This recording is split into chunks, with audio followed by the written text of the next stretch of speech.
सर्दियों में पैरों की हिफाजत यानी कि पाँव की हिफाजत कैसे की जाए।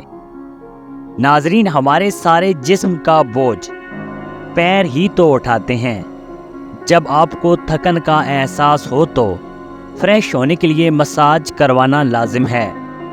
ये मसाज आपके ज़हनी दबाव को भी कम करता है और जिस्म को भी पुरसुकून रखता है।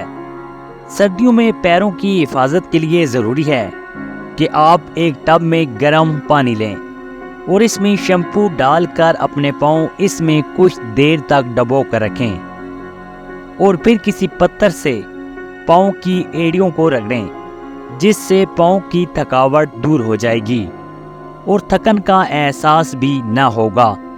रोज़ाना पाँव को धोने के बाद इस पर पेट्रोलियम जेली लगाने से पाँव की जिल्द बहुत नरम व मुलायम हो जाएगी और पाँव को खुरदरा बनने नहीं देगी। नाजरीन, इस वीडियो के हवाले से कमेंट में आप भी अपनी राय का इजहार जरूर करें और आप हमारे चैनल पर किस तरह की वीडियोस देखना चाहते हैं या सेहत के मुतालिक क्या जानना चाहते हैं, हमें कमेंट में जरूर बताएं। वीडियोस को लाइक और शेयर करें और हमारे चैनल हेल्थ टीवी को जरूर सब्सक्राइब करें।